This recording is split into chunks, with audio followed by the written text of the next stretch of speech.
Y yo creo que siguiendo una de las insistencias de la experiencia sinodal, vamos a comenzar invocando al Espíritu Santo,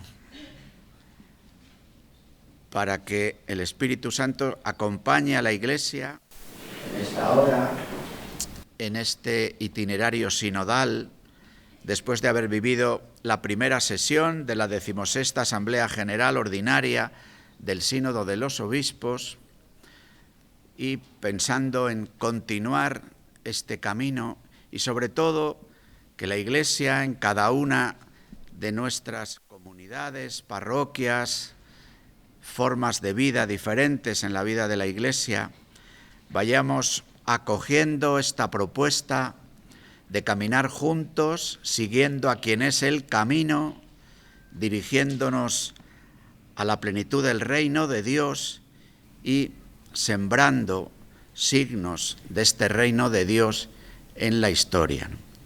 Por eso invocamos, orando con la misma oración que Jesús nos enseñó. Padre nuestro que estás en el cielo, santificado sea tu nombre. Venga a nosotros tu reino. Hágase tu voluntad en la tierra como en el cielo. Danos hoy nuestro pan de cada día. Perdona nuestras ofensas, como también nosotros perdonamos a los que nos ofenden. No nos dejes caer en la tentación y líbranos del mal. Que nuestro corazón esté bien dispuesto, como el corazón de María, para acoger la presencia del Espíritu en nuestras vidas y dejar que nos transforme. Dios te salve María, llena eres de gracia, el Señor es contigo, bendita tú eres entre todas las mujeres y bendito es el fruto de tu vientre Jesús. Santa María, Madre de Dios, ruega por nosotros pecadores, ahora y en la hora de nuestra muerte. Amén. Gloria al Padre, al Hijo y al Espíritu Santo.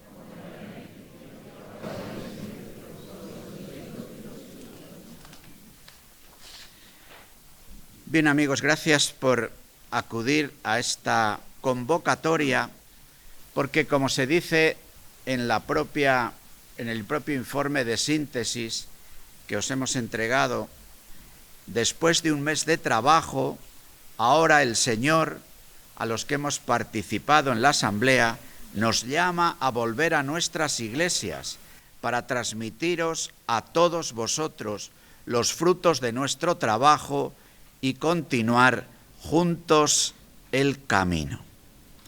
Sí, esta es un poco la intención. Como quiera que el texto está por escrito, yo voy a poder tener más libertad para poderos expresar lo que a mí me han parecido como las cuestiones más de fondo que hemos vivido, ¿no? Daros un poco como algunas claves, después sí hacer un repaso de los diversos capítulos. Ya veréis que no todos tienen la misma trascendencia o importancia, quizás para nuestra propia iglesia particular, puesto que estábamos gente de todo el mundo y los asuntos que se tratan son de ámbito diverso. Y también al final pues haré alguna referencia a la propuesta que desde la Asamblea del Sínodo se nos hace a las iglesias locales para que continuemos este trabajo juntos. Una propuesta que todavía no está definida del todo, puesto que desde la Secretaría del Sínodo han quedado en breves fechas podernos enviar con más detalle la propuesta y sobre todo el calendario para lo que podamos hacer.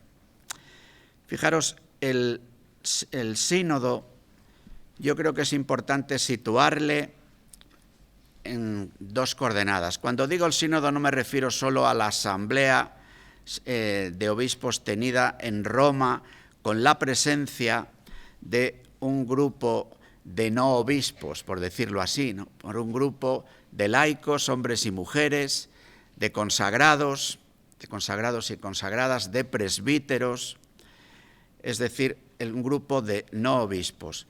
Los que hemos formado parte del sínodo hemos sido, en principio, 362 personas, de las cuales no todas han podido participar, algunos por dificultades de los viajes, por enfermedad. Hemos estado unas 350 personas, ¿no? De esas 350 personas, pues el número de obispos hemos sido en torno a 260 y el resto han sido el grupo de no obispos, 54 mujeres, 27 laicas y 27 consagradas. El número de laicos era más reducido, el grupo de 12 o 14 laicos, hombres laicos. También el grupo de religiosos era un grupo más reducido que el de las religiosas, y el grupo de presbíteros, que el grupo de presbíteros eran en torno a eran 12, y luego había además otros que ya estarían enumerados en los religiosos que eran presbíteros. Entonces, según la convocatoria que hizo el Papa, la asamblea es una asamblea de obispos, pero en la que han participado este otro grupo de personas como testigos de todo el proceso sinodal. De tal manera que los que han ido son personas o que o bien habían participado algunos en las llamadas asambleas continentales, o bien han sido designados directamente por la Santa Sede, por el Papa, por la Secretaría del Sínodo, para, haciéndose presentes, ser testigos del proceso sinodal, de que lo que hemos trabajado en la Asamblea correspondía a lo aportado, a lo vivido, a lo ofrecido en cada uno de los continentes, en las asambleas continentales, donde hemos ido recogiendo el trabajo que habíamos venido realizando en los diversos grupos, en las diócesis, luego en las conferencias episcopales, las asambleas continentales. Además de este grupo, en torno, os digo, a 350 personas, en el sínodo también han participado otras 70 y tantas, casi 80 personas, que algunas eran llamados invitados especiales, y sobre todo ha sido un grupo de personas que hacían como de moderador del grupo. En realidad les llamaban facilitadores, para ayudarnos a seguir el método de la conversación en el espíritu, porque luego cada grupo se dotaba de un secretario y de un relator, pero la persona, el moderador, que podríamos llamar de grupo, el facilitador, que no tenía ni voz ni voto, tenía voz a la hora de ayudar a dar la palabra, asegurar que el tiempo que podíamos intervenir cada uno se respetara, ayudarnos a seguir la metodología. Claro, como los grupos que hemos ido, los círculos menores, eran 35, pues ya había 35 facilitadores. También con algunos de ellos suplentes para poder colaborar, o en el caso de que alguna persona, por razón de enfermedad u otro motivo, no pudiera participar en la reunión, asegurar que siempre en el grupo hubiera alguna de estas personas. También ha habido un grupo de teólogos y un grupo de canonistas. Todo este grupo, digamos, de servidores de la Asamblea Sinodal, pues ha sido en torno a 75-80 personas. Con lo cual, en el aula Pablo VI nos encontrábamos cada día estas 420, 430 personas distribuidos, como habéis visto en las fotografías, en estas mesas redondas. En cada una de ellas estábamos en torno a 12 personas, y la impresión que producía al entrar, pues yo de hecho lo dije en la primera intervención pública que tuve en el sínodo, ¿no? Hice referencia a esta disposición en la que estábamos, de alguna forma similar a la disposición de un banquete de bodas, o también, por analogía, recordando también cuando el Señor, en la multiplicación de los panes, mandó a las personas que se distribuyeran en corros, ¿no? Yo hice esa intervención para subrayar también la dimensión eucarística de este nuestro camino sinodal. Es importante que caigamos en la cuenta de la presencia de de todas las iglesias de la tierra, de todas las diócesis, de todas las iglesias locales. También la presencia de congregaciones religiosas, de asociaciones, comunidades, movimientos eclesiales, ¿no? Y claro, en situaciones muy distintas, ¿no? Han resonado en el aula sinodal pues las situaciones de muchas iglesias que viven con grandes carencias materiales, pero a veces con un gran entusiasmo evangelizador y espiritual. Iglesias en sus miembros, el pueblo santo que está en cada una de esas diócesis, pues está viviendo en guerra. La guerra, por supuesto, de Ucrania y de Rusia. Había representantes de los católicos rusos y de los católicos ucranianos, ¿no? Pero también la guerra que hay ahora en la Tierra Santa, Israel, Palestina, también estaba el patriarca de Jerusalén, ¿no? Pero también de Eritrea, de Sudán, de Nigeria, de tantos lugares del mundo donde se viven situaciones de extrema dificultad, ¿no? Yo os diría, para que es un poco mi dibujo, ¿no?, del corro, ¿no? Yo creo que en la Asamblea Sinodal podríamos distinguir un amplio grupo de sinodales que pertenecíamos a lo que pudiéramos llamar mundo occidental. Cuando digo mundo occidental me refiero a gran parte de Europa, no toda Europa, a América con una distinción entre la América del Norte y América del Sur, y Iberoamérica o Latinoamérica, pero eso es también Occidente, ¿no? Luego otra realidad que es oriental en sentido estricto desde el punto de vista de las denominaciones de las iglesias, que son las 25 iglesias católicas de rito oriental, ¿no? Los coptos, los siríacos, tantos y tantos, 25 iglesias distribuidas por diversos lugares del mundo que viven hoy, además, una situación en que muchos de sus miembros están en la diáspora, han tenido que ir. Pensad, por ejemplo, en los católicos orientales sirios, que les ha tocado irse de su propia tierra o de otros sitios, la misma situación de Ucrania. En Ucrania, además de la Iglesia católica de rito latino, hay 2 iglesias unidas a Roma de rito oriental. Y luego lo que pudiéramos llamar un nuevo Oriente, ¿no?, marcado fundamentalmente por las iglesias de África y de Asia, con mentalidades y con preocupaciones distintas de las que podemos tener los occidentales. En el occidente yo también distinguiría la situación de parte de los representantes de las diócesis de los Estados Unidos del norte de América, con la Iglesia de Canadá, la Iglesia de Australia, la Iglesia de Centro Europa, Norte de Europa, con un tipo de preocupaciones que tienen mucho que ver con lo que está ocurriendo en las universidades americanas, con las preocupaciones que podemos tener también en nuestras sociedades europeas, con los problemas antropológicos, con las situaciones de las nuevas formas, ¿no?, de manera de entender la vida, las relaciones, incluso la comprensión misma de la persona, ¿no? Y otra situación es la de la América del Sur y América Central, además muy organizadas entre sí a través del CELAM, que ayuda a trabajar muy en común a todas las iglesias de América del Sur y América del Central y el Caribe, ¿no?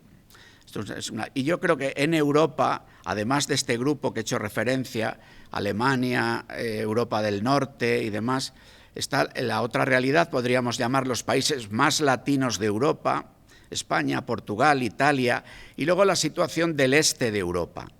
También la situación del este de Europa, donde hay también una presencia de católicos orientales importante, pues también con unas inquietudes y preocupaciones distintas de las occidentales, ¿no?, dentro de una preocupación común: ¿cómo anunciar el Evangelio hoy? Yo creo que esta preocupación atraviesa todos los lugares. En unos sitios porque la Iglesia es minoritaria, en otros porque es perseguida, en otros porque se viven situaciones de carencias extraordinarias, ¿no? En otros porque después de haber sido países de gran mayoría católica o cristiana en su conjunto, vivimos el desafío enorme de la secularización, del alejamiento de la vida de la Iglesia, por lo que os decía antes también el desafío de las culturas emergentes, ¿no? Entonces, en todos hay como este deseo, ¿no? Es decir, cómo evangelizar hoy. Y desde ahí, la llamada que el Papa Francisco ha hecho a lo largo de su pontificado de ahondar en el Concilio Vaticano II, por una parte, y de invitar a la conversión pastoral para ser una Iglesia en salida. En realidad, lo que nosotros hemos profundizado es en la Iglesia como comunión y misión, quizás añadiendo de una forma más explícita en la Asamblea Sinodal la tercera, podríamos decir, de las patas, tanto del concilio como de la acogida posterior, ¿no? Que es la Iglesia misterio, comunión y misión. Pero no para hacer una reflexión, podríamos decir, estática de estas tres características que lo son de la Iglesia, Iglesia misterio, Iglesia comunión, Iglesia misión, sino para ver esto en acción, en nuestro camino. El estilo de la sinodalidad aparece, dice el informe que os he pasado, como un modo de actuar y operar en la fe que brota de la contemplación de la Trinidad y valora la unidad y la variedad como riqueza eclesial, ¿no? Por tanto, la sinodalidad es la comunión misionera de la Iglesia, la misión que realiza la comunión eclesial, ¿no? La comunión y misión en camino, pero una comunión y misión que la Iglesia no se da a sí misma, sino que recibe del misterio de comunión y misión que es la Trinidad. Yo creo que si repasamos los documentos primeros y lo que hemos trabajado y el mismo instrumento de trabajo que nos ha servido para las sesiones de todo un mes en Roma, aparecía con menos fuerza de lo que a partir de los diálogos, de la oración, de la conversación en el Espíritu, ha ido apareciendo y ha tomado cuerpo en el documento que se nos ofrece, que no es un documento final, sino una herramienta al servicio del discernimiento que aún habrá de continuar, ¿no? Desde también una conciencia fuerte, os decía la misión, pero que en las dificultades de nuestro mundo, qué importante es que la fraternidad evangélica sea como una lámpara, que no debe colocarse debajo de un celemín, sino sobre el candelabro para que ilumine toda la casa. El mundo necesita hoy, dice la relación de síntesis, más que nunca este testimonio de comunión, de fraternidad de los católicos extendidos por toda la tierra y viviendo también en la diversidad de nuestras formas de encarnar la única Iglesia en lugares tan distintos de la tierra. Pues bien, este informe de síntesis se divide en tres partes, ¿no? En la primera parte trata de ayudarnos a comprender mejor qué es lo que queremos decir con sínodo, con sinodalidad, el rostro de la Iglesia sinodal. Vais a ver que cada una de estas partes tiene a su vez unos cuantos capítulos, ¿no? Esta primera parte, el rostro de la Iglesia sinodal, tiene 7 capítulos. Sinodalidad, experiencia y comprensión, que es como aproximarnos al tema, y luego vienen tres claves irrenunciables para saber de qué estamos hablando. Estas tres claves que luego comentaré son reunidos y enviados por la Trinidad, entrar en una comunidad de fe a partir de la iniciación cristiana, los pobres protagonistas del camino de la Iglesia.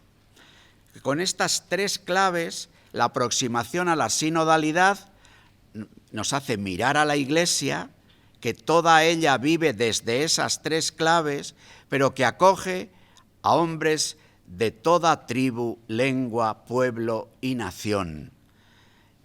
Y que es nuestra Iglesia, una Iglesia católica que tiene dos tradiciones, las iglesias orientales y la Iglesia latina. Esto ha sido bastante importante, sobre todo porque es en la Iglesia oriental donde la institución del sínodo de los obispos se ha mantenido a lo largo de toda la tradición de la Iglesia. En la Iglesia latina, el sínodo fue instaurado de nuevo por Pablo VI como una manera de continuar la colegialidad de los obispos expresada en el Concilio Ecuménico. También se hace una referencia en el capítulo 7 a la unidad de los cristianos. En el sínodo, como invitados, han estado miembros de iglesias cristianas no católicas. Ha habido cristianos ortodoxos, ha habido anglicanos, ha habido luteranos, ha habido metodistas, es decir, representación de diversas iglesias. De hecho, antes de los 3 días de retiro que hemos tenido al comienzo mismo de esta experiencia, antes de comenzar los diálogos propiamente dichos de la Asamblea Sinodal, hubo una vigilia ecuménica que animó la comunidad ecuménica de TSE y en la que, presidida por el Papa, estuvieron miembros de diversas denominaciones cristianas, tanto del mundo ortodoxo como del mundo luterano, como del mundo anglicano, con sus diversas familias. Luego hay una parte segunda en la que se nos dice todos discípulos, todos misioneros, que seguramente, queridos amigos, es la llamada más fuerte que nos está haciendo toda esta experiencia. Somos miembros del pueblo de Dios, somos bautizados. Algunos de nosotros, además del bautismo, hemos recibido el ministerio del orden. Y esto va a ser clave para entender también el coloquio interno de la sinodalidad, ¿no? Pero todos, bautizados y ordenados, somos miembros del pueblo de Dios.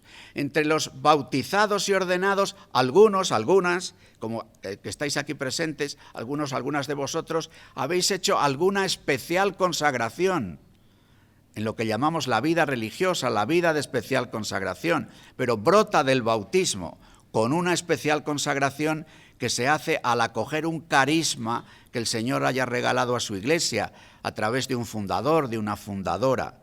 Pero este coloquio entre bautismo, ministerio del orden, que se hace visible en la Eucaristía, para participar en la Eucaristía tenemos que estar bautizados, pero participamos de la Eucaristía y distribuidos en torno a la mesa de la Eucaristía, ministerio ordenado, pueblo santo de Dios de los bautizados, pueblo santo de Dios de los que viven una especial consagración. Y entre los bautizados, como veréis, se ha puesto un acento especial en los bautizados que forman matrimonio, fundamento de la familia, como algo muy importante para la vida de la Iglesia y también para la vida de nuestra sociedad. Todos discípulos, todos misioneros. La Iglesia es misión y luego los otros capítulos van desgranando sujetos de este pueblo de Dios. La Iglesia es misión y se va a hacer una mirada especial a los laicos en su conjunto. Las mujeres en la vida y misión de la Iglesia. La vida consagrada y las agregaciones laicales. Diáconos y presbíteros en una iglesia sinodal, el obispo en comunión eclesial y ahí también la colegialidad de los obispos y el obispo de Roma. ¿Veis? La parte segunda del sínodo nos mira a todo el pueblo santo de Dios, pero a cada uno, según la vocación en la que ha sido llamado, según el rasgo sacramental que nos configura, que nos constituye. Todos discípulos, todos misioneros, pero viviendo una corresponsabilidad diferenciada según la vocación en la que hemos sido llamados. Así, después de haber reflexionado en la parte 1, al mirar el rostro de la Iglesia sinodal, podríamos decir un acento fuerte en la comunión, la parte segunda un acento fuerte en la misión y una parte tercera titulada Tejer lazos, construir comunidad, en la que la participación concreta en los caminos de comunión y de misión de la Iglesia han sido también repasados en el camino sinodal, en diversos asuntos que podemos comentar. El enfoque sinodal de la formación, el discernimiento eclesial con preguntas abiertas por una Iglesia que escucha y acompaña, misioneros en el entorno digital como una de las novedades de la época, los órganos de participación, los consejos de todo tipo, las agrupaciones de iglesias, desde las provincias eclesiásticas, conferencia episcopal, las asambleas de iglesias en un continente, en una zona del planeta, y luego una reflexión misma sobre el sínodo de los obispos y asamblea de la Iglesia. ¿Por qué se habla esto? Porque una cuestión que ha sido debatida en el sínodo es la entidad misma de nuestra reunión. Era sínodo de los obispos, pero con la presencia de 80 personas no obispos. ¿Lo llamamos a eso, lo seguimos llamando sínodo de los obispos? ¿O habría que distinguir la continuidad del sínodo de los obispos como una expresión de la colegialidad para ofrecer un diálogo entre pueblo de Dios, colegialidad, obispo de Roma, y hablar de otro tipo de encuentro en el que estuviera todo el pueblo de Dios representado? Esto sería asamblea eclesial. Los latinoamericanos y los australianos presentaron su experiencia de asamblea eclesial. Los orientales insistían con fuerza en que el sínodo de obispos es solo de obispos, y la experiencia del CELAN distinguía entre asamblea eclesial, la asamblea que se ha tenido en los últimos meses en Latinoamérica, y propiamente hablando, o en sentido estricto, un sínodo de obispos. En todo caso, en las sesiones anteriores de los sínodos que se han celebrado en los últimos años, siempre han participado laicos y consagrados. La novedad de este sínodo es que los laicos y consagrados o los presbíteros que han participado en el sínodo lo han hecho con derecho de voz y voto, mientras que en los sínodos anteriores tenían derecho a voz, pero no derecho a voto. Pero eso es verdad que ha planteado una cuestión debatida y no resuelta.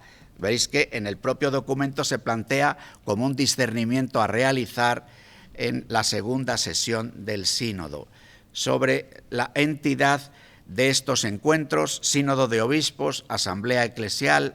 Bien, seguramente es una cuestión de importancia, pero yo creo que no, para lo que podemos vivir en cada una de nuestras iglesias particulares, tiene una relevancia un poquitín menor, ¿no? Yo creo que una de las claves de todo este camino sinodal, además de lo que os decía, la comunión y misión en movimiento, la comunión y misión en la tarea, en la vida cotidiana de la Iglesia, la comunión y misión que hace falta articular al mismo tiempo que caminamos, que compartimos, que realizamos las diversas tareas y funciones eclesiales, que vamos viendo los desafíos que nos presentan las circunstancias del momento, algunas cosas que podríamos esperar, otras que nos resultan inesperadas, momentos de tensión social, de dificultad de todo tipo, de crisis económica, de desastres naturales. ¿Cómo abordar todo eso?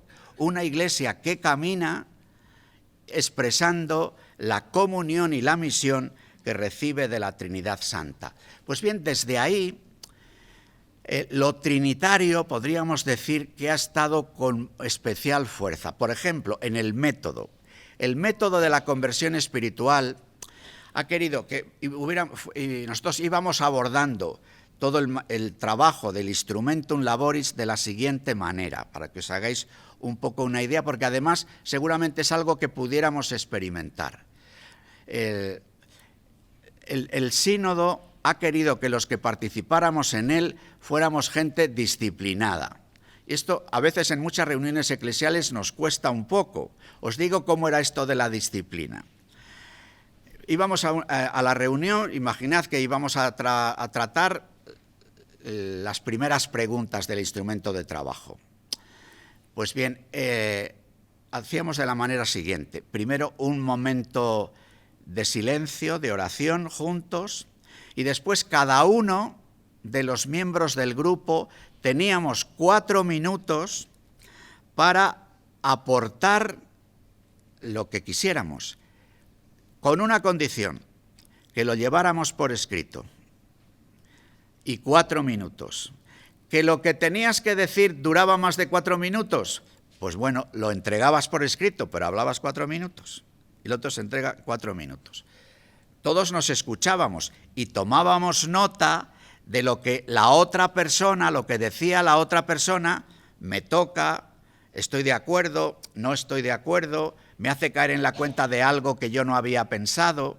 Entonces, hacíamos el primer ejercicio que pudiéramos llamar, si me permitís con esta expresión, el momento del yo, en el que cada miembro del grupo, daba su parecer sobre el asunto que se tratara.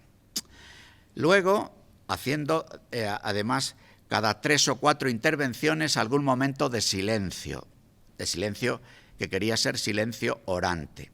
Después de esa primera vuelta hacíamos el momento del tú, es decir, volvíamos a tener una intervención, esta segunda intervención de solo 2 minutos, en el que decíamos, de lo que he escuchado me ha llamado la atención esto.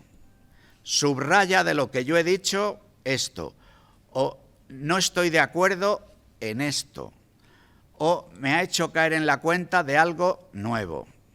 Dábamos esa segunda vuelta y pasábamos al tercer momento, al momento que llamábamos del nosotros, teniendo que ponernos de acuerdo en una relación, en un borrador de relación final. ¿Veis? El yo, el tú, el primer nosotros. Con esa relación final, el relator del grupo, en la puesta en común que llamábamos congregación general, este primer trabajo es el trabajo de los llamados círculos menores, círculos de 11, 12 personas cada grupo. Hacíamos la puesta en común. La puesta en común se hacía de 2 maneras. Una primera, los relatores de grupo hacían un pequeño informe, porque todo el informe se mandaba a la secretaría, pero en voz alta se hacía en un informe también de 4 minutos de lo que el grupo expresaba. Y luego había un rato de intervenciones libres. Con todo lo que escuchábamos teníamos que tomar nota para luego tener una última reunión de círculo menor para que nuestro borrador inicial, después de haber escuchado lo que decían los otros, los grupos, después de haber escuchado las intervenciones libres, pues decíamos, oye, esto lo mismo lo tendríamos que modificar. Esta sugerencia que ha venido por aquí de este grupo, que hablan de... pues, ¿entendéis? O sea, que, claro, por eso hemos estado un mes. A las 7 de la mañana la Eucaristía, a las 8:30 ir al aula, levantarnos para comer un rato y estábamos por la tarde hasta las 7:30. Claro, también los sábados por la tarde no. Porque claro, dar toda esta vuelta que os digo, del yo, tú, nosotros, cada grupo, la puesta en común de 35 grupos, la escucha de lo que dicen, volver a retomar, pues es... Luego, cada miembro del grupo siempre ha podido enviar a la secretaría las aportaciones personales que haya querido enviar. En todo caso, además de lo que pudiera ofrecerse en el llamado círculo menor, ¿no? Y desde ahí hemos ido viendo y trabajando. Entonces, esta es uno de los coloquios que os decía, yo, tú, nosotros. Otro de los coloquios que lo sinodal nos incorpora plenamente, ¿no?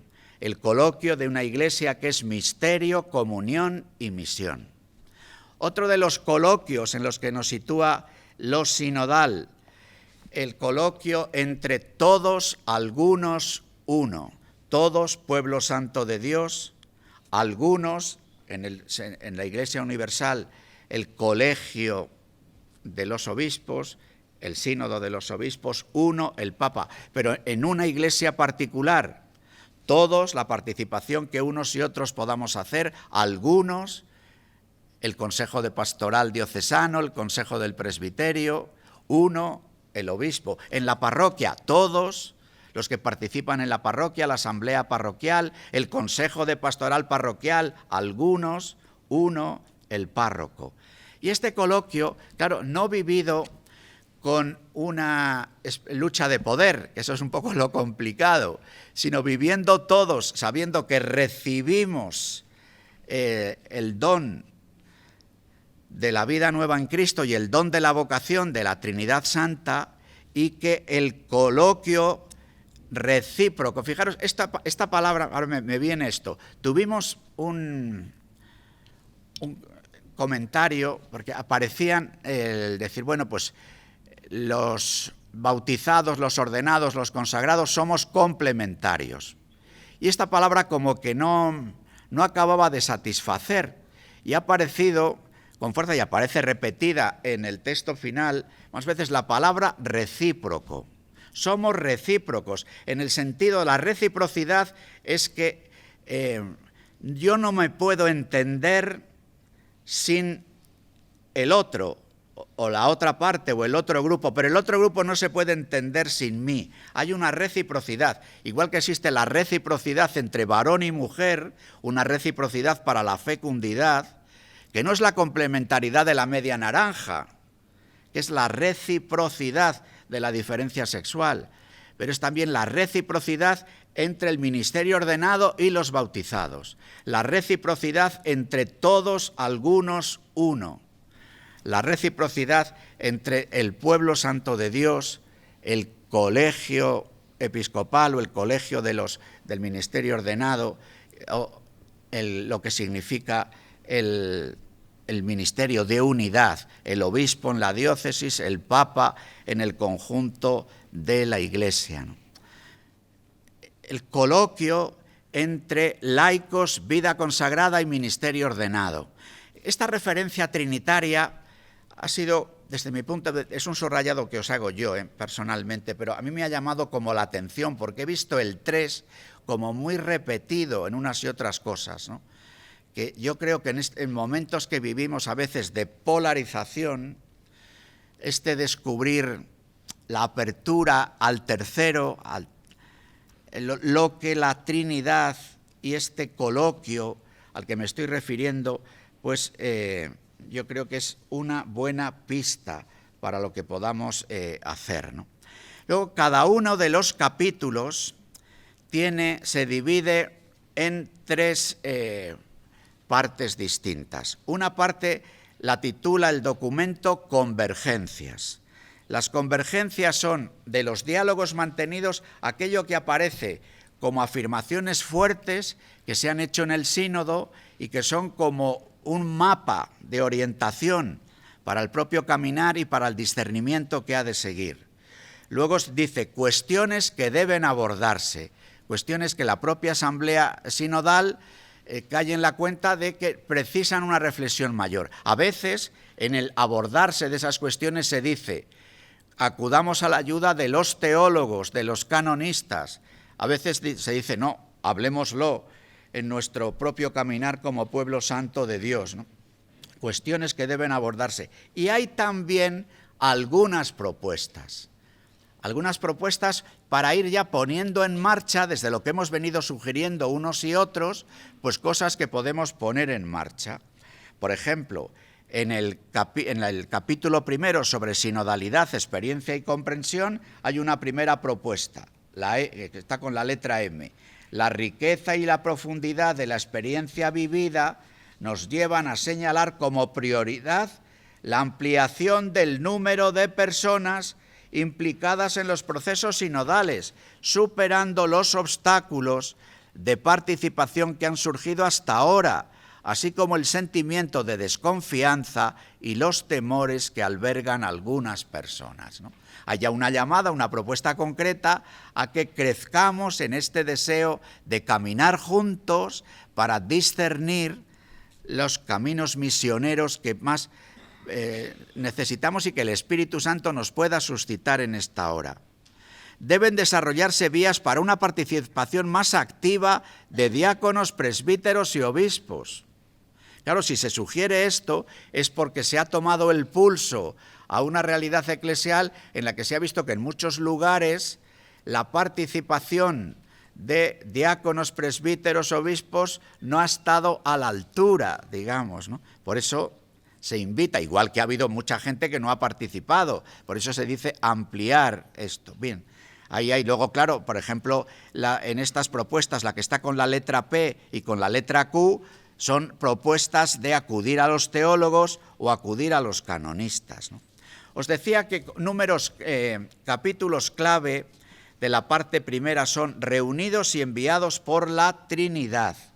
Este aspecto tan importante de no perder de vista de dónde surge la vida de la Iglesia, quién está en el origen de la vida de la Iglesia, cuál es el fundamento de la vida de la Iglesia y cuál es el horizonte de plenitud, el participar eternamente en el abrazo de la Trinidad Santa, cantando eternamente la gloria de Dios, y que entre el regalo inicial de la vida, del hogar de la familia común, y el proyecto, el don al que el Señor nos convoca de participar eternamente de la vida trinitaria, hay una senda, hay un camino, pero un camino que no nos lo inventamos, sino que es Jesucristo el camino, la verdad y la vida, ¿no? Entonces, en este sentido, ahí aparece con especial fuerza esta referencia al fundamento por eso, entre las cuestiones que deben abordarse, que surgen del camino de la Trinidad, dice, para realizar una verdadera escucha de la voluntad del Padre, estoy ahora en el capítulo 2, reunidos y enviados por la Trinidad, en la letra F, cuestiones que deben abordarse, para realizar una verdadera escucha de la voluntad del Padre, parece necesario profundizar los criterios del discernimiento eclesial desde el punto de vista teológico, de modo que la referencia a la libertad y a la novedad del espíritu se coordinen adecuadamente con el acontecimiento Jesucristo acaecido una vez para siempre. Es decir, esto traducido, nosotros estamos llamados a ser fieles al acontecimiento Jesucristo, llamados a ser fieles a su seguimiento como discípulos, a ser fieles a su envío como misioneros, pero en la novedad de la época. Por eso la novedad de la época nos pide discernimiento. Siendo fieles a Jesucristo, que ha acaecido una vez para siempre, como dice la carta a los Hebreos, para esto precisamos. Y ahí, hablando de métodos de discernimiento, se habla de la conversación en el Espíritu, pero también el propio sínodo dijo, además de este método, también podemos utilizar la lección divina, el ver, juzgar, actuar o revisión de vida, el reconocer, interpretar, elegir, lo que el Papa Francisco ha tratado de impulsar ya desde el sínodo de los jóvenes, ¿no? Apareció también, iba a decir casi con cierta sorpresa, el asunto del que se trata en el capítulo 3, el de la iniciación cristiana. Iniciación cristiana para entrar en una comunidad. Fijaros, esto ha aparecido como una de las cuestiones más decisivas. Es verdad que en los digitales sobre el sínodo esto no sale. Que en los comentarios que se han hecho sobre el sínodo, estas cosas que son un poco las más de fondo no salen. Pero lo que se nos ha venido a decir, no podemos caminar juntos si no tenemos un ámbito comunitario donde ensayar el caminar juntos. El momento en el que vivimos, dice, para ser cristiano hoy, en esta época, con las dificultades que encontramos también para la transmisión de la fe y para ofrecer el Evangelio a personas que están como de vuelta, el vivir la fe con otros es indispensable. La primera experiencia de sinodalidad es vivir la comunión y misión de la Iglesia en una comunidad de referencia, en un ámbito. Eso sí, el ámbito puede ser diverso. No todos los modelos de comunidad, de equipo, de asociación tienen que ser iguales, pero sí la referencia a vivir la fe con otros, el vivir la fe acompañado, el vivir la fe de tal manera que la iluminación de la palabra, el alimento del magisterio de la Iglesia, la lectura compartida de la realidad, la propuesta de una forma de vida nueva, la celebración litúrgica, la oración, aparezcan, ¿no? Ahí. Entonces, pero ¿cómo entramos a esta comunidad de fe? ¿Cómo decimos si el protagonista del itinerario sinodal es el pueblo de los bautizados? Claro, muchos decían o decíamos, es que en muchas de nuestras iglesias, muchos de los bautizados están alejados de la vida de la Iglesia. Muchos de los bautizados ya viven como si Dios no existiera. Entonces, desde ahí, además de lo que se dirá luego de la formación inicial y permanente, esta importancia grande que tiene la iniciación cristiana. Y fijaros en el número A de las convergencias, cómo se dibuja la iniciación cristiana. ¿Cuáles serían elementos dentro de variedad de formas de iniciación cristiana en Oriente y Occidente? Pero en Oriente y Occidente, decíamos, para que haya iniciación cristiana tiene que conjugarse escucha de la palabra, conversión de vida, celebración litúrgica, inserción en la comunidad y misión. Estos elementos son imprescindibles para decir que hay iniciación cristiana. Fijaros, claro, qué timbre de alarma se nos abre, porque estáis aquí bastantes que sois catequistas, que estáis en el camino de la iniciación cristiana, con niños o niñas de primera comunión, con adolescentes en confirmación, o gente que estáis en la escuela, estamos en un colegio. El esfuerzo que hacemos por la evangelización y demás, ¿no? Entonces, digamos que aquí tenemos como un punto de referencia. Iniciamos en la fe si la escucha de la palabra, la conversión de vida, la celebración litúrgica, la inserción en la comunidad y el planteamiento misionero de la vida, el descubrir la propia vocación para la misión, se cultivan, ¿no? Este camino catecumenal con la gradualidad de sus etapas y pasajes es el paradigma de todo caminar juntos eclesialmente. Luego, este capítulo hace referencia a los 3 sacramentos de la iniciación cristiana y por influencia de los orientales se insistió mucho en el verdadero orden de los sacramentos de iniciación cristiana. Primero bautismo, después confirmación y después Eucaristía. En realidad, nosotros incluso aunque decimos la confirmación es el último sacramento de la iniciación cristiana, pero en realidad, cuando celebramos el sacramento de la confirmación, en el sacramento de la confirmación hay Eucaristía, y es esa Eucaristía del sacramento de la confirmación la verdadera culminación de la iniciación cristiana.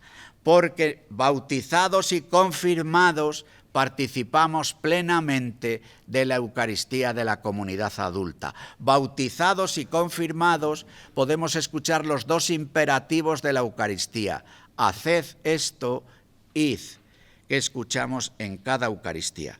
Pero no cabe duda de que este asunto de la iniciación cristiana aparece hoy como un desafío muy grande. Claro, escuchábamos hablar a algunos de los de África, de los de Asia, con caminos de iniciación cristiana en los que el catecumenado bautismal se vive con especial fuerza. Entre nosotros, aunque el Concilio Vaticano II restauró el catecumenado bautismal, en muchísimas de las diócesis de Occidente el catecumenado no se ha instaurado todavía. Y en una diócesis como la de Valladolid, que hace 20 años restauramos el catecumenado de adultos, nos cuesta un montón hacer entender que una persona adulta y a efectos del catecumenado es una persona mayor de 14 años que no haya sido, que no se hubiera bautizado, ha de vivir este camino que tiene la Iglesia desde el principio y que llamamos catecumenado.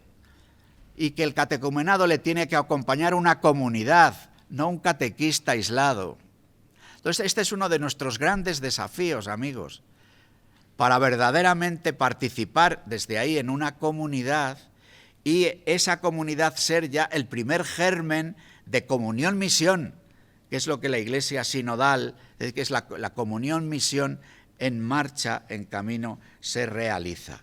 Entonces, bueno, se tienen unas consideraciones sobre el bautismo, sobre la confirmación y sobre la Eucaristía, invitando, claro, a la participación en la Eucaristía, al cuidado de la liturgia, a ayudar a través del lenguaje litúrgico para que sea más accesible a los fieles y más encarnado en la diversidad de las culturas. También se nos habla de la importancia de formas de oración comunitaria distintas de la celebración de la Eucaristía. Orar la liturgia de las horas, celebraciones de la palabra y demás, ¿no? El cuarto capítulo habla de los pobres, protagonistas del camino de la Iglesia. En este caminar hacia el reino, fijaros ahora el momento en el que estamos. El próximo domingo, Día de la Iglesia Diocesana. El siguiente domingo, Jornada Mundial de los Pobres. El siguiente domingo, Cristo Rey. Esta dinámica del final del año litúrgico expresa muy bien lo que la Iglesia es. La Iglesia camina hacia la plenitud del reino de Cristo, Jesucristo Rey del universo y Señor de la historia, pero los pobres, y habla aquí en el texto de pobres de pobreza material y pobres de pobreza espiritual, son una llamada a decir, ven, que venga tu reino, a decir, Maránatá. Son un juicio que el Señor anticipa como el que realizará al final del tiempo. Pero en los pobres de la tierra el Señor nos juzga, porque el Señor tiene un plan de fraternidad y de tierra hogar. La pobreza es un grito que habla, que llama a la conversión y que nos hace invocar la venida del reino. Claro, sobre todo resonó con especial fuerza porque muchísimos de los miembros del sínodo venían de iglesias pobres. Nosotros hablamos de los pobres y así sale en el texto, en el camino sinodal, a veces como de quien habla de un tema, como quien habla de los otros. Fijaros, cuestiones que deben abordarse. En el punto I del capítulo 4 de los pobres. En algunas partes del mundo la iglesia es pobre, con los pobres y para los pobres. Existe un riesgo constante que hay que evitar cuidadosamente, de considerar a los pobres en términos de ellos y nosotros, como objetos de la caridad de la Iglesia. Poner a los pobres en el centro y aprender de ellos es algo que la Iglesia debe hacer cada vez más. Es importante que en la letra D veáis lo que se dice de la pobreza espiritual, que tiene un corazón, la falta del sentido de la vida. Una vez más, en las propuestas, podríamos decir, cuando no, se nos invita a encarnar la doctrina social de la Iglesia. El ejercicio que nosotros os hemos propuesto de este año, de trabajar el documento El Dios fiel mantiene su alianza, es un ejercicio concreto de poner en práctica en nuestro ámbito la doctrina social de la Iglesia. El capítulo 5 habla de una iglesia de toda tribu, lengua, pueblo y nación.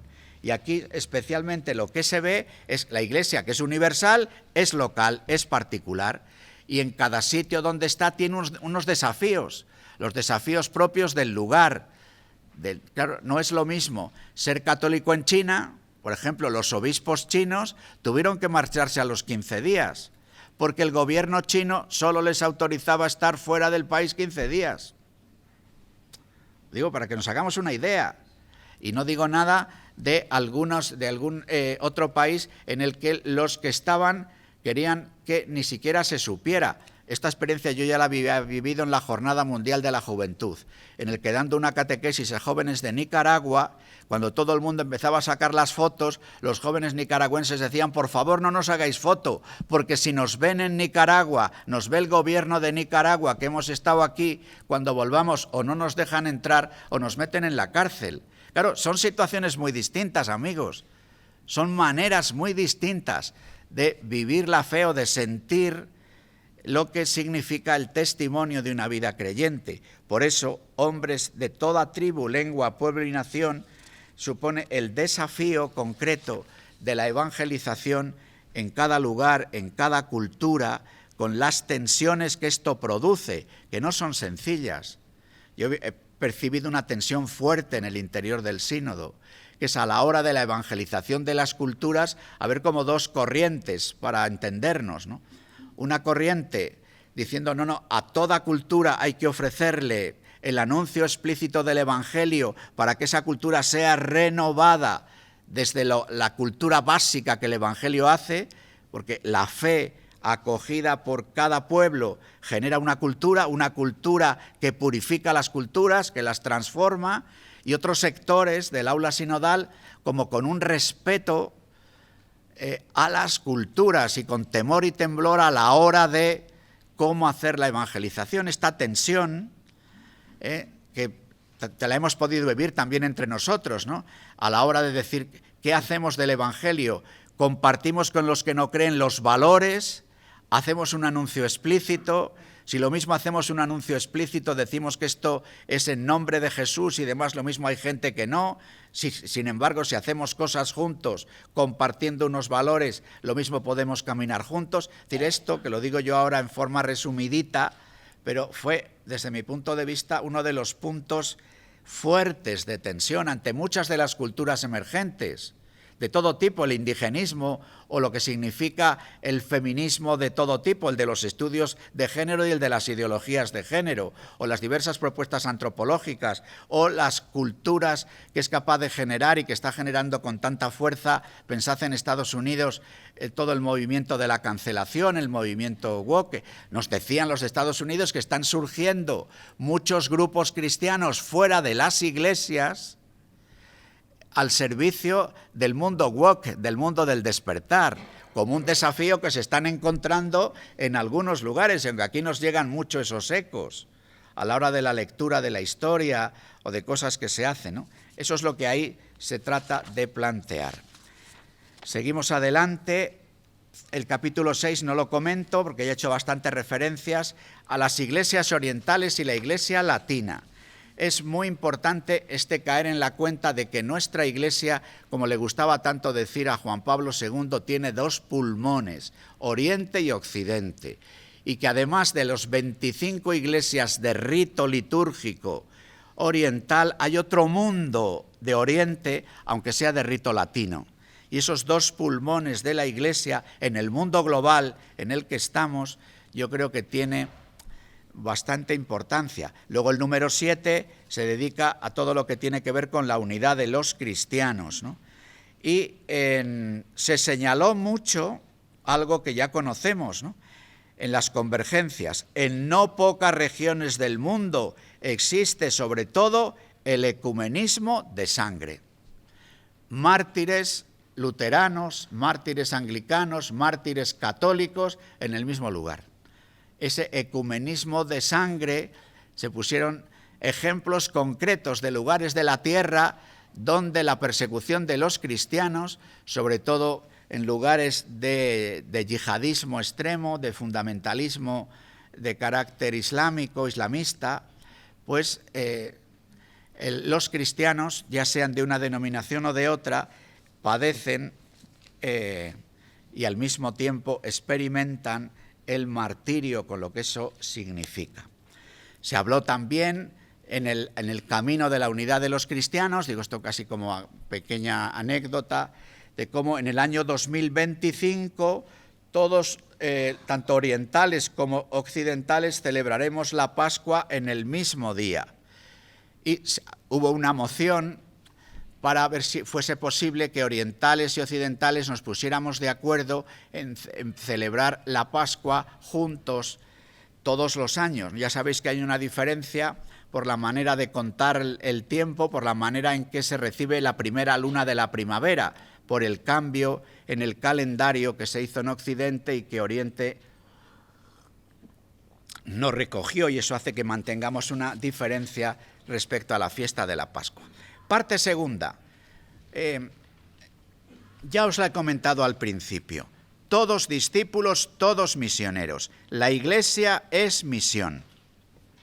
Más que decir que la Iglesia tiene una misión, afirmamos que la Iglesia es misión.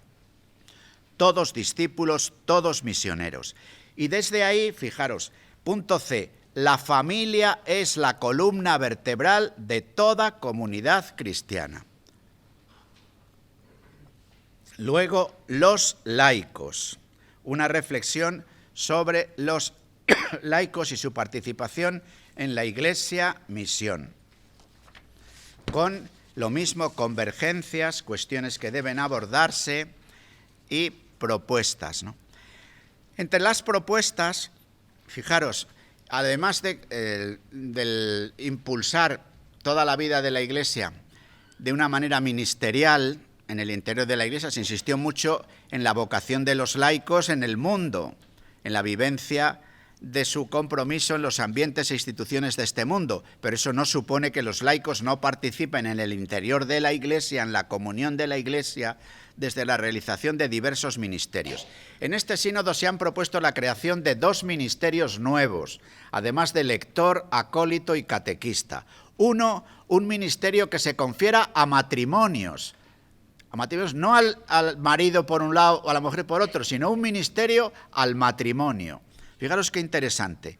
Está en la propuesta número N de este capítulo de La Iglesia es misión.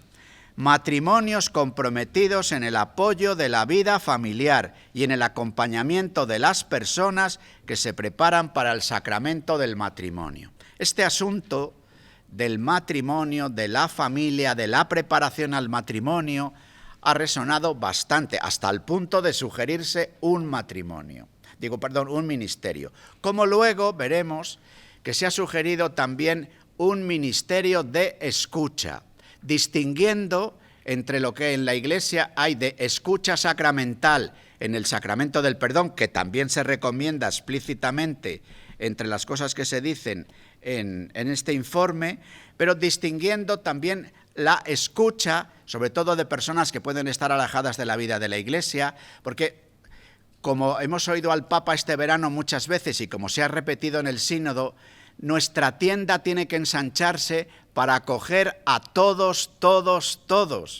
Pero acogemos en la Iglesia no para que la gente esté sentada, sino para que viva la experiencia de renovación, de salvación que se vive en la Iglesia, para lo cual es preciso acoger, escuchar, acompañar, hacer crecer en lo que el Evangelio y la vida cristiana nos propone.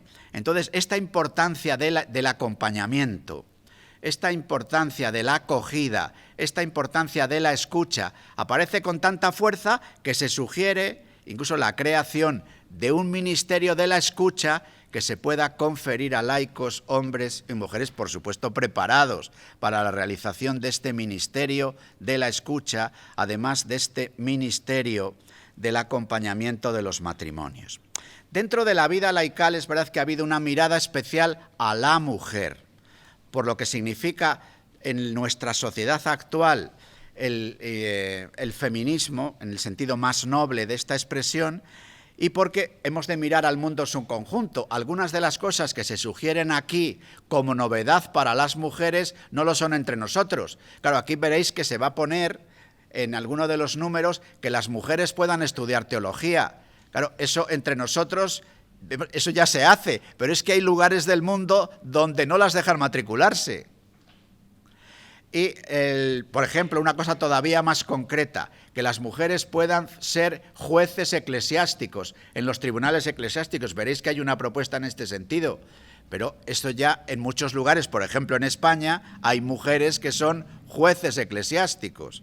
Quiero decir, para que veáis que algunas de las cosas que surgen Quizás la cuestión más polémica de lo que ha surgido en torno a la mujer es el acceso al diaconado.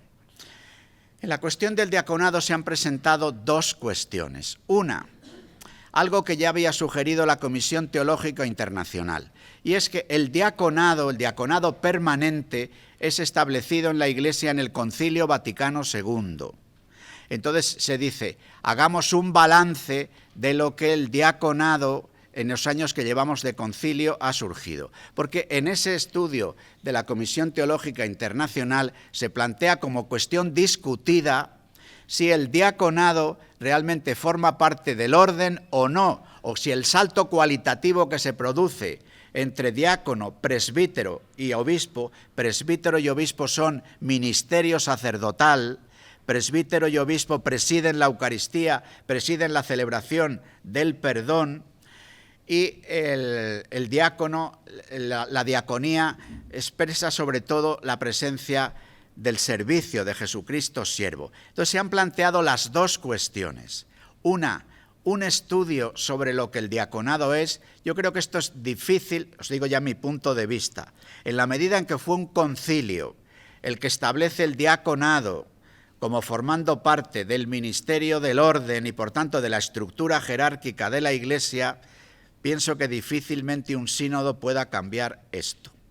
Y entonces la otra cuestión es, manteniéndose si no fuera sacramento del orden, las posibilidades del acceso al diaconado por hombres y mujeres, igual que pasa en los otros ministerios, no habría ninguna dificultad. En el caso de que se mantengan dentro del ministerio del orden, pues ahí tenéis el número en el capítulo 9, las mujeres, cuestiones que deben abordarse, el número J, que expresan bien lo que se dialogó en el sínodo. Se han expresado diferentes posturas sobre el acceso de las mujeres al ministerio diaconal. Algunos consideran que este paso sería inaceptable, ya que estaría en discontinuidad con la tradición.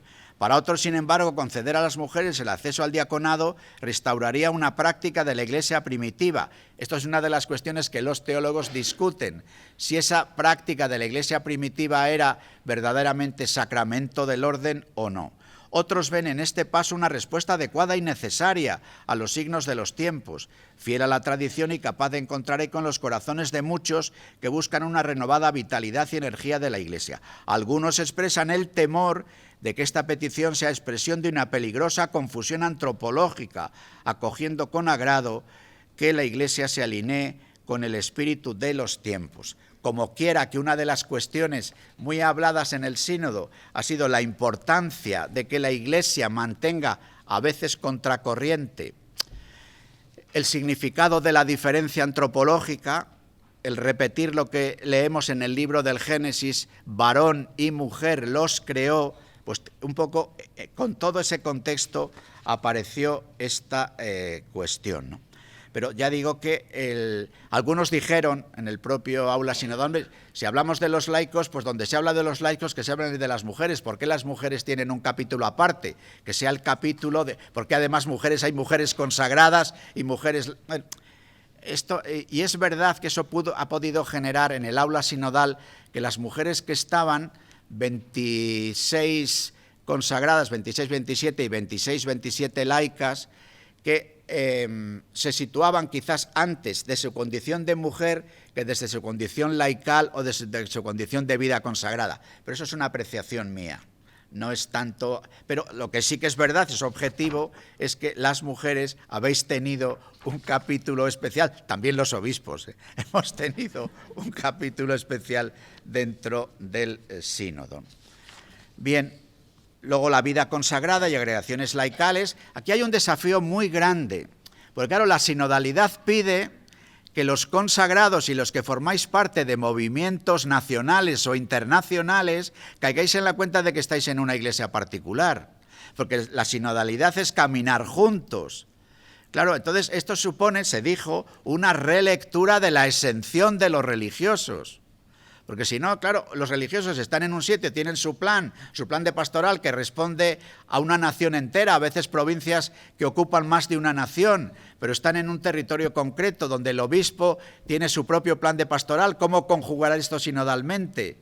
cómo hacerlo respetando la riqueza carismática que ofrecen los religiosos, por supuesto, o respetando la riqueza carismática de un movimiento o de una realidad eclesial que es de todo el mundo y que luego está aquí. Esta cuestión también es de la sinodalidad, es decir, cómo coloquiar miembros del pueblo santo que están en una vida parroquial. Bueno, eso luego tiene aspectos muy sencillos. Yo ayer estaba de visita pastoral en este mismo colegio y como es la segunda vez que lo nombro, aprovecho para agradecerte, querida directora, que nos hayas dejado este local, ¿no? Pero los planteábamos, hombre, ¿cómo pueden colaborar la primera comunión en las parroquias solo, primera comunión en los colegios? Podemos colaborar unos y otros. La propuesta de educación en la fe, de verdaderos rasgos de iniciación cristiana que tiene lugar en los colegios, ¿cómo lo unimos a lo que se hace con las parroquias? ¿Caminamos aislados unos y otros? ¿Cómo poder colaborar? O sea, que son cosas bastante concretas, de lo que puede ser un camino sinodal, es decir, de colaboración de unos y otros que al mismo tiempo respete la diferencia. Pero esto nace de la Trinidad. Fijaros que en la Trinidad el Padre no es el Hijo y sin embargo es plenamente Dios. El Hijo no es el Padre y sin embargo es plenamente Dios. Quiero decir que también en la vida cristiana los laicos, hombres y mujeres con su condición laical, son plenamente miembros del pueblo de Dios y no hace falta que piensen que para ser más miembros del pueblo de Dios tengan que pelearse con los curas para llevarse parte del ministerio que tienen los curas. O al revés, por parte de los curas, que lo quieren hacer todo y no dejan a los laicos ni que cuenten las moneditas. O sea, es decir, que en esto todos tenemos que aprender, pero de este principio trinitario. El Padre, el Hijo y el Espíritu Santo son un solo Dios en tres personas diferentes. Y el Padre es plenamente Dios y no es el Hijo. Para que acojamos también la belleza cada cual de su condición, de su vocación, y desde ahí la vivamos de manera recíproca, que es como viven el Padre, el Hijo y el Espíritu Santo, ¿no? Diáconos y presbíteros en una iglesia sinodal, pues lo mismo, aquí donde se pone el acento, claro, en el riesgo del clericalismo. Al mismo tiempo que se expresa una profunda gratitud a diáconos ordenados en lo que realizan en el ejercicio. Se habla de la soledad de los sacerdotes, se habla de cuestiones que deben abordarse. Ha salido con bastante fuerza la cuestión de la formación de los sacerdotes en los seminarios, teniendo en cuenta que hay un nuevo plan de formación y que el Papa está preocupado de cómo le ponemos en práctica. Por ejemplo, los obispos españoles somos convocados a Roma el próximo día 28 de noviembre a contarle al Papa y a que él nos cuente cómo estamos poniendo en práctica el nuevo plan de formación. Y si nuestras estructuras formativas, bueno, dan de sí, ahora que muchos seminarios han quedado muy pequeñitos, muy reducidos, muchos centros teológicos tienen poquísimos alumnos, claro, no será el momento de unir fuerzas, para que veáis que todo esto nos afecta a todos, pero nos afecta desde qué clave. Cómo vivir una comunión más expresiva para la misión. Se habla también del obispo en la comunión eclesial y cómo el obispo tiene que promover la circularidad de todos, algunos, uno, ¿no? El obispo de Roma en el colegio episcopal y unas breves palabras sobre la parte tercera porque ya me estoy alargando muchísimo y lo tenéis también por ahí por escrito. La parte tercera trata de ser una parte práctica a la hora de concretar las cosas. Primera parte práctica, la formación. Ya hemos hablado de la formación en la iniciación cristiana, ya hemos hablado de la formación en la importancia de tener una comunidad. Sale aquí además la formación tal como la realiza Jesús, con un grupo de discípulos en el que según van haciendo camino hacia Jerusalén, les catequiza, les forma, les da forma a su corazón. Vuelve a salir la familia aquí, vuelve a salir la iniciación cristiana. Dice aquí, fijaros, hemos de superar esta mentalidad de delegación. ¿Qué significa superar la mentalidad de delegación?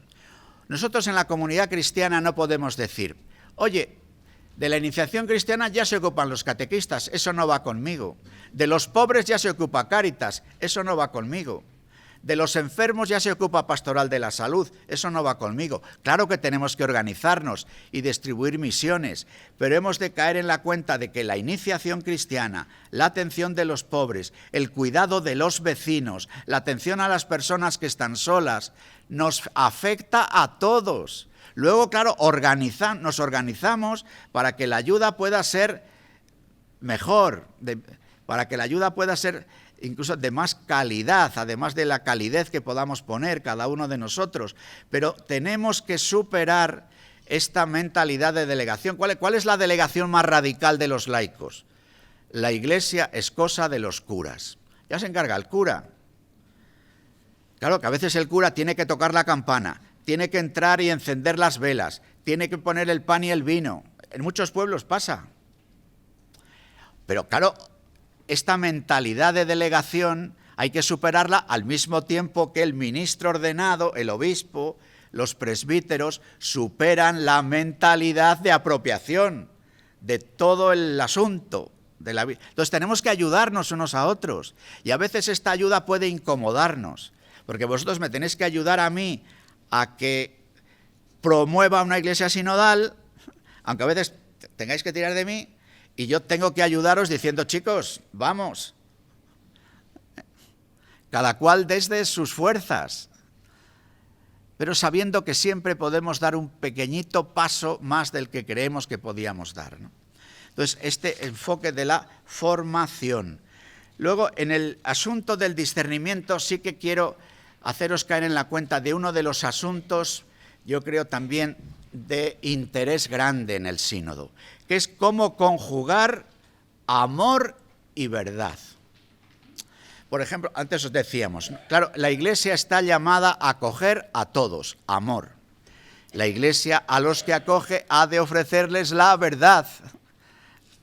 Ahora, ¿cómo vivir la relación entre amor y verdad para que la propuesta de la verdad no se haga sin amor y parezca que lo que estamos haciendo, fijaros lo que se dice en el número F de este número 15 de discernimiento eclesial y preguntas abiertas.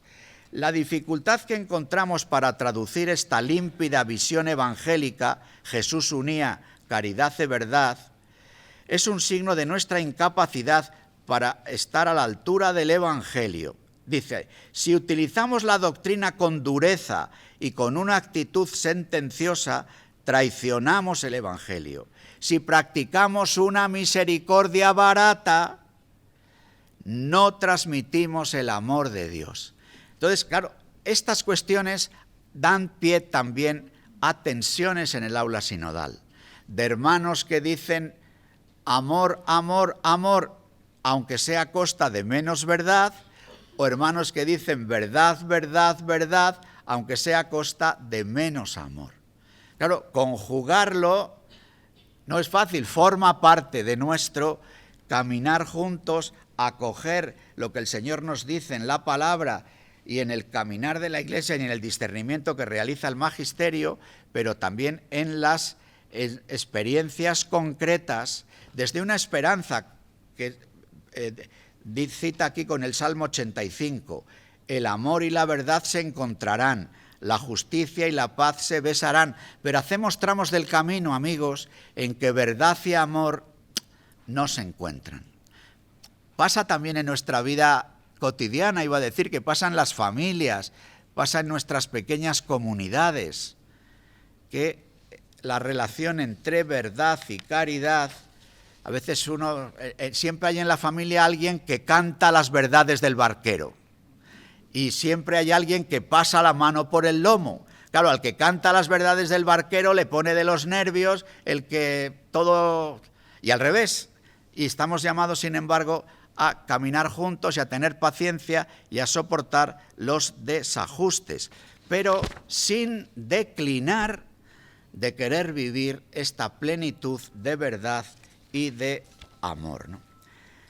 Cuando en el capítulo 16, que habla de una iglesia que escucha y acompaña, es donde aparece la sugerencia de crear un ministerio de la escucha. Entre las propuestas está del Ministerio de la Escucha en la P. Se hace una referencia concreta a Cáritas aquí a la hora de lo que supone la acogida de los pobres y la acogida que hemos de hacer a quienes vienen, ¿no? Poseemos una labor capilar de escucha, acompañamiento a los pobres, marginados, migrantes, refugiados, que realiza Cáritas, y otras muchas realidades vinculadas a la vida consagrada y asociaciones laicales. Se subraya mucho en que nuestra relación no sea una relación desde las cosas, sino desde la escucha. Luego hay un capítulo para los misioneros del entorno digital, y ya los dos últimos capítulos son de cuestiones organizativas concretas. Una sobre las agrupaciones de iglesias, sobre todo habla de las provincias eclesiásticas y las conferencias episcopales, y el último, ya os lo dije al principio, sobre cómo gestionar la relación entre sínodo de los obispos y asamblea de la Iglesia. Si tiene que ser un sínodo de los obispos de solo obispos, si hace falta que haya las dos realidades, si conviene en todo caso que en el sínodo de los obispos haya siempre una presencia del pueblo de Dios para ayudar a los obispos, pero una presencia responsable y por tanto con voz y voto, esa es una cuestión que ha quedado ahí abierta. 2 minutos para mirar hacia adelante. Algunas de las cosas de las que he hablado las tenemos en marcha en nuestra diócesis.